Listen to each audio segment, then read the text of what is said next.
Everyone's moving to town.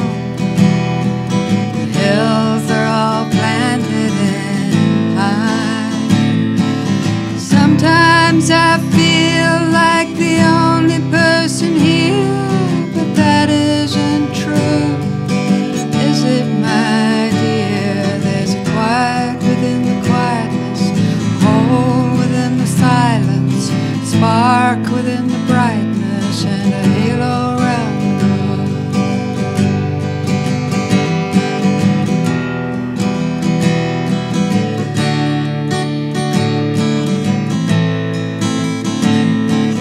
Singing about loving and losing, drinking and dying. Sometimes I'm the greatest, sometimes feel like crying.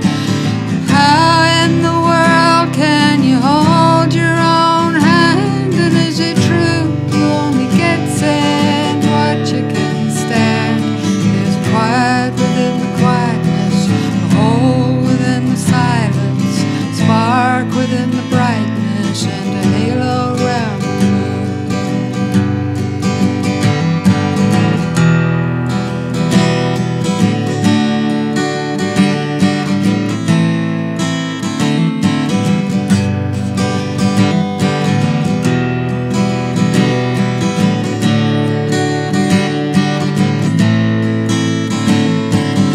How in the world can you hold your own hand? And is it true you only get sand what you can stand? There's a quiet within the quietness, a hole within the silence, a spark within the brightness, and a halo around the room. Come on, baby, let's get undressed. We can make a real fine mess. I'm not much, but I do my best. I just got old too soon. Come on now, I must confess, we must be wicked, we get no rest. Well, that's just life, I guess. We all get old too soon. It's quiet within the quietness, hole within the silence, spark within the brightness, and a halo around the moon.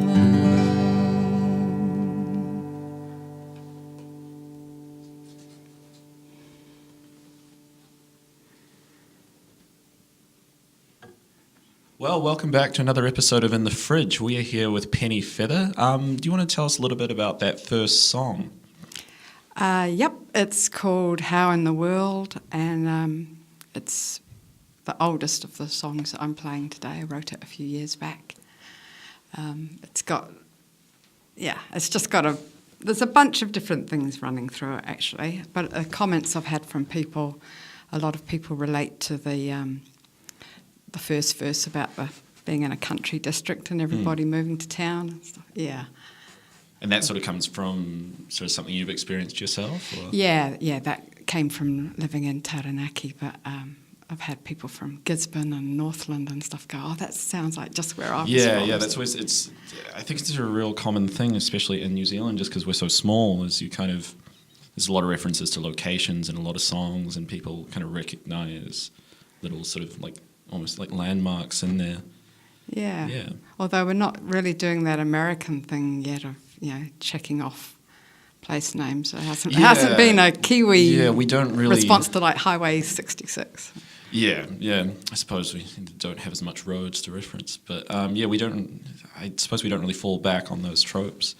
I suppose the other thing as well is we kind of talked about this before the recording, but you're partially deaf, and I thought I'd just ask you a bit about when did that sort of hit a point where it was it started to impact on what you did, and how did it affect your songwriting and your performing?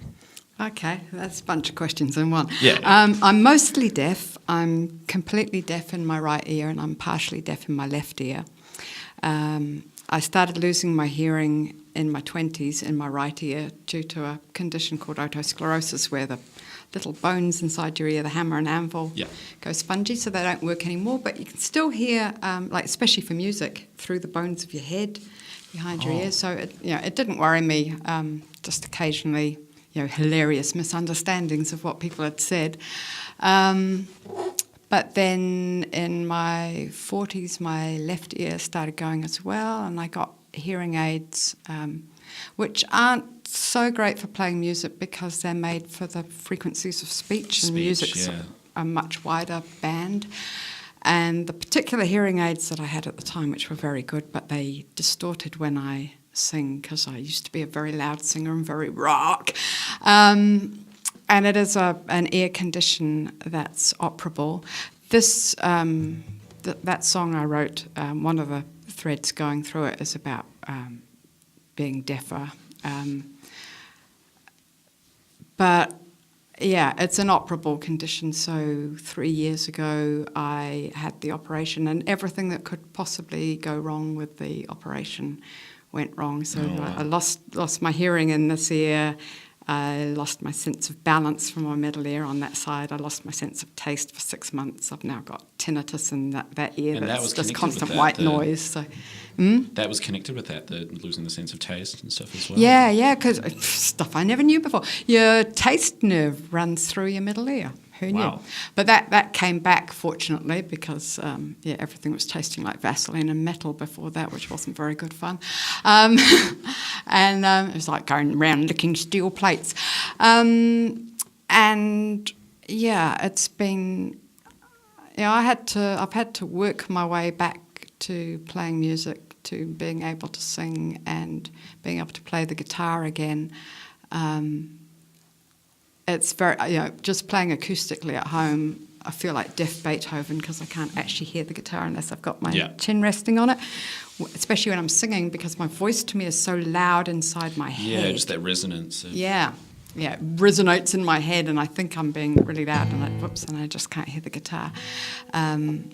But hearing aids help with that, and I've also got a very cool little Vox busking amp. Well, it's actually a guitar modelling amp, but I can play through that. And when I've got fold back like today, or I put headphones on or something, I found ways around it. Yeah, and with songwriting, I was really pleased. The first song that I wrote after I'd lost most of my hearing, because I don't write.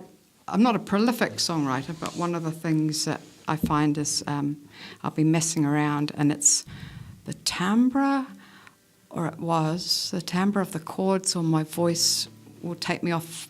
Like that first song was one of those that, they just sort of come through you, and you write the words down, and afterwards you go, oh, that's what it means, that's what it's about. So to have that sort of thing of being immersed in the experience and to hear those nuances of timbre, that's really, really difficult. So it's all difficult. It's all difficult now, but you can't stop playing. Yeah. Well, that's awesome that you've kept going with that. How about you tell us about the next song you're going to go into now? Okay. The next song is called "Let It Go By," and it's quite a pretty little song. I wrote it when I was really angry and I wanted to punch somebody. And I wrote a calm me down song instead, which is probably a good thing to do. It's a good alternative, a more legal alternative. Yeah. Awesome. Well, we'll get into that. Okay.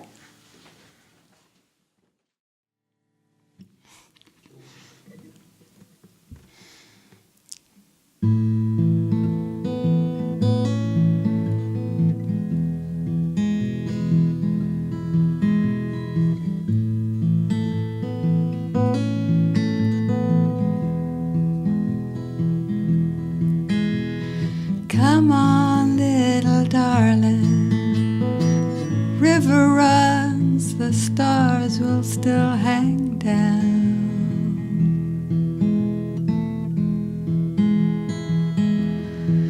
Let's go down to the river, let's take the old road out of town.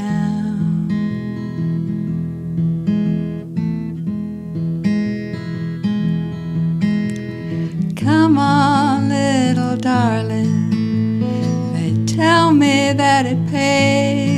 pick your fights.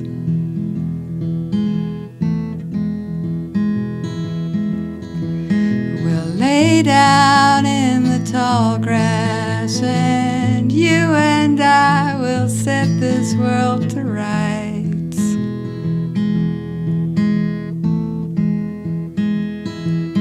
Let it go by, let it go by, let it go by.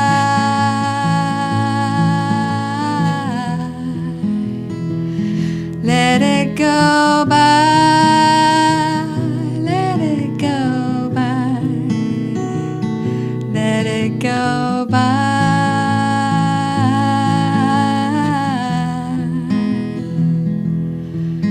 When jewels have turned to dry leaves and careless words have kicked holes in your trust,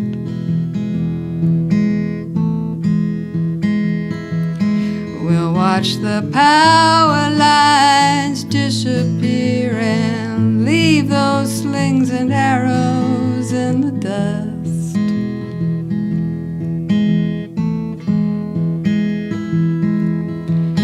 We'll drink the wine and taste the sun. I'll bless your skin and your philosophy.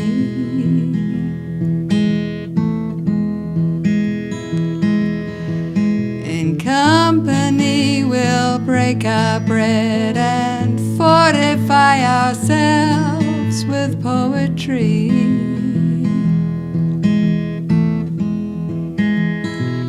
Let it go by, let it go by, let it go by.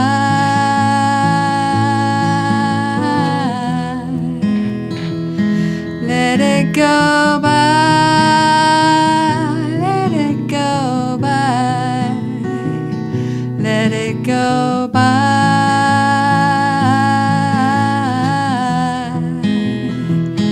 let it go by, let it go by, let it go by.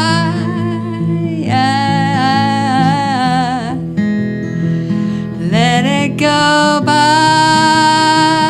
let it go by, let it go by.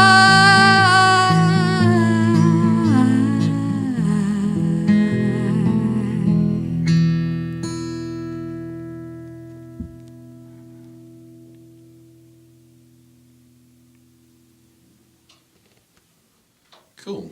So for this next section, I thought I'd just ask you a bit about maybe your musical inspirations for like your songwriting and performance style and stuff. Jake and I were just sitting back there during that last song. We were sort of like talking about names like sort of Joni Mitchell and Joan Baez and stuff like that. Is that sort of fall under kind of where you're coming from musically? Or? Not really. I was a big Joni Mitchell fan. I've never been a Joan Baez fan, but Yeah. My taste in music is really wide. It's not any one genre. Yeah. I sort of learnt to sing in my bedroom by singing along with Joni Mitchell and Sandy Denny and Led Zeppelin. Oh, cool. I really like traditional English folk. I really like the acoustic blues, the Delta-y blues stuff. So like Robert Johnson sort of stuff. Yeah, Robert Johnson, Skip James, Mississippi Fred McDowell, the stuff that you can still hear some African influence in the music. Yeah, definitely. I used to like that sort of Chicago blues, but I got kind of bored after years of being in bar bands with just Hearing sort of the four on the same floor, songs, straight yeah. ahead blues. Yeah.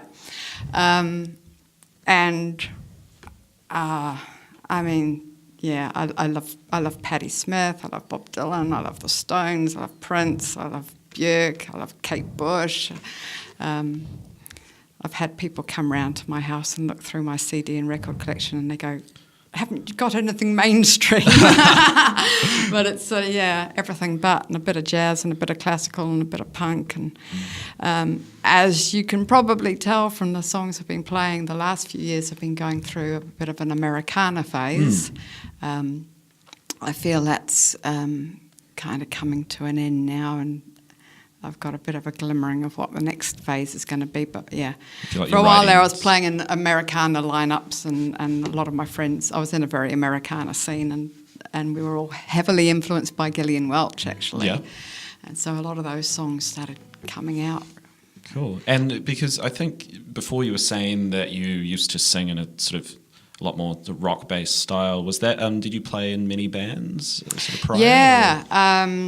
In Auckland in the 80s, and Queenstown in the 90s, and rock and jazz and blues and reggae bands and the whole bit. And Queenstown was, I know you're going to walk me back down memory lane in a minute, but Queenstown was amazing in the 90s for musicians. Auckland was really good too. I mean, you could play 3 or 4 nights a week in Auckland in a band every week, and you tell the young people that nowadays and they won't believe you. And Queenstown, you were playing 3 or 4 nights a week most of the year, and in the ski season and around New Year you were playing 6 or 7 nights a week. You could do 10 gigs between Christmas and New Year. Sometimes we did 2 or 3 gigs a day. It was insane.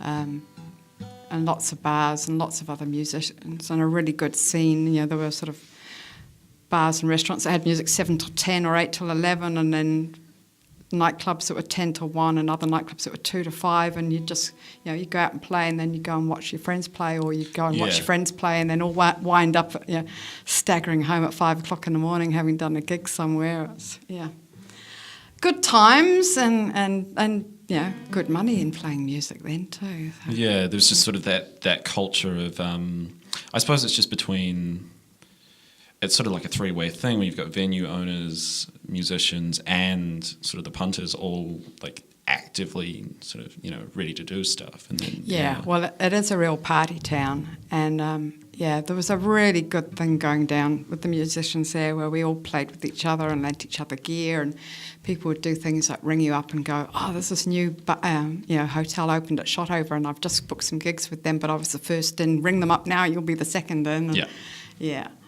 or people, go, oh, I can't do this gig.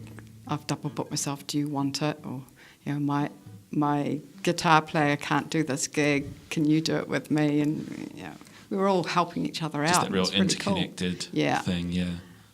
Cool. Well, I suppose the next question I had as well was about. We had a little discussion about your history with this space, and I suppose the university in general. Did you want to? Maybe walk us through that a little bit? Okay. The Fridge, this is the first time I've been in the Fridge and in a recording studio, but I remember the Cowshed building from way back, and I think this was the back room of the Nexus office, because the Nexus office used to be in there. Yeah. I don't know if it still is. No, I think the Nexus is produced sort of over in the WSU building now, Yeah, it's kind of sad coming past here now and seeing that this building's not being used a lot, and it was so central to the life of the university. It was, there was an alternative cafeteria here that did really good food and very generous portions.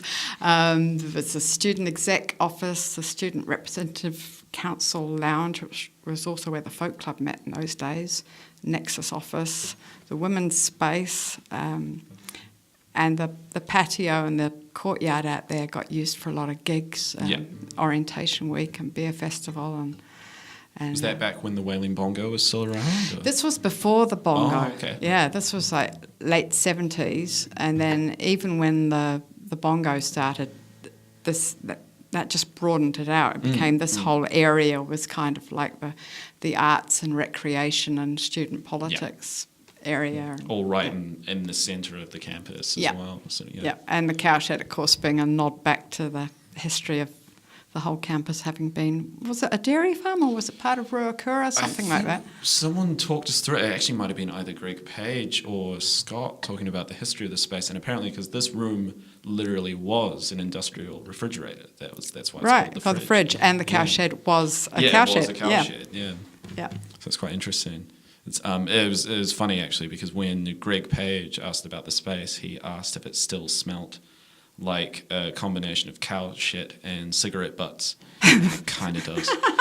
But it's a nice smell, you know. It's that Smellorama. Yeah, ambiance. Yeah. Cool. Well, I suppose you're going to play 2 songs for us now. What do you have to tell us about those? Oh, I suppose I am. Okay, the first one is probably the most countryish thing I've written, and when I started writing it, I thought, I don't know if you do this, because for me, often the words and the music come together, and I go, oh, where is the song wanting to go? Yeah. What's it going to be? And often, it'll resist me trying to push it down some direction. But this song, I went, it's it kind of reminded me of a Tom Waits ballad. So I kind of edged it in that direction. One of Tom Waits' lonesome hobos hanging around bus stations and out on the road kind of song. Except, of course, it doesn't sound like Tom Waits because I'm not doing. Well, it's like even your first song sort of had, because thinking down like the acoustic Tom Waits line, it's songs like "Hold On" and I love that song. Yeah. So that sort of stuff is definitely what comes to mind. Oh, okay, cool. Yeah, I think Tom Waits is an amazing songwriter. Well, he was actually. That's such an original insight. When I was growing up, because my dad used to play him a lot, and it was literally just to annoy my mum because my mum hated Tom Waits, hated his voice. And one day when I was about 17, we were in the car listening to him, and I turned to Dad and I was like, he's a big African American dude, right? And then he showed me a photo of him, and it's this photo of him off the back of Heart Attack and Vine, and he's in like a really cheap rundown suit. He's got a cigarette and a revolver, and he's really skinny and lanky, and his hair's all over the place. And it's small change got rained on with his own 38. That completely changed my whole approach to music. I think listening to him. Yeah. And the second song you're playing as well. The second song? No, that wasn't Tom Waits. No. Was that the question? Yeah. What will be the second song? Sorry. Sidetracked. Yeah. No, the second song was just I calmed myself down. The second one of these two. Oops, keeping up. The second one of these two is the most recent out of these 4 songs, and it's not really Americana. I don't know what it is. And it was sparked off by somebody saying once that all immigrants and refugees have a sense of their life going on in some other place. And I originally came from England, came out to New Zealand when I was 13, and I've always had that sort of feeling. And so it was about me as a child, probably, but also a few years ago I found out that I had a half-brother and a half-sister that I didn't know about. Okay, over in England? Or? Older than me, yes. Yeah. And they're in England. Yeah, that was a deaf moment. I was going, is that what he said? Did he say older? Or did he say in England? Never mind. I answered both questions. Yeah, they both That's what you do. I'll just blag my way through things.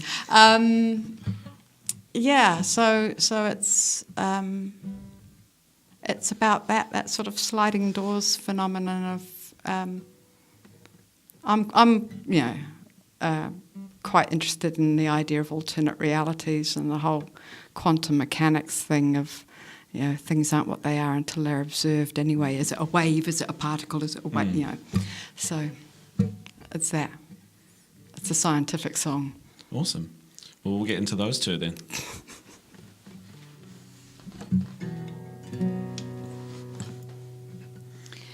Apricot sun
feelings I can't shake. Got a heart like a ghost, and the headlights are soothing, and the traffic it hums. I need an old friend who knows what I've done. It's the last day of autumn. It's the wrong time to roam, and the leaves they are falling all the way home. It's the last day of autumn. It's the wrong time to roam, and the leaves they are falling all the way home.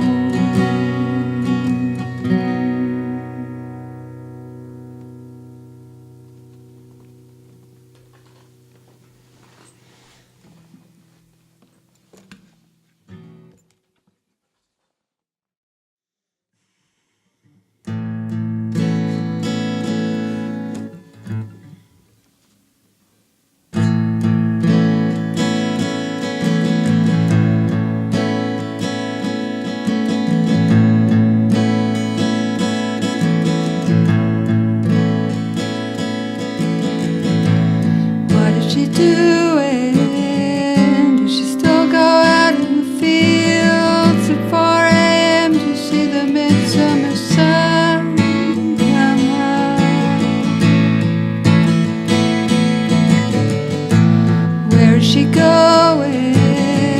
Weaving through the winter streets with the sleet coming down and the lights coming on.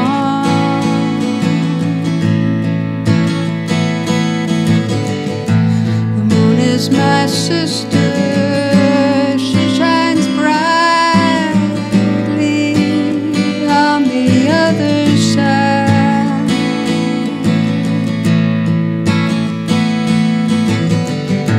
So many years now, all the sea between her and me. Does she live in the city or out there on the moors? Is she watching wild horses running between the toes? I don't know.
Okay, so that was Penni Feather, and we'll be back again in a couple of weeks with another episode.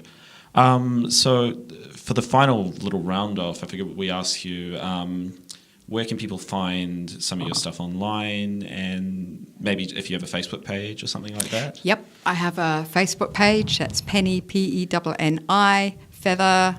Should be able to find me on Facebook. There's some videos and stuff on there. And I have some CDs. The very first song I played is on the CD. It's a duo that I had a while back.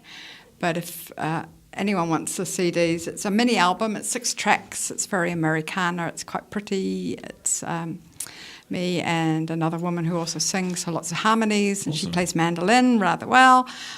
So we've got that song with that mini album with a song that I wrote, a song that her husband wrote, a Buddy Miller cover, a couple of Bill Monroe bluegrass things, but not the fast ones, the slow, heartbreaky ones, and a cover of a Julia and Angus Stone song. Oh, awesome. Yeah, and it's quite good, actually, even though I say so myself, because often when I hear myself recorded, I just want to go and hide under the bed like a cat, until dinner time.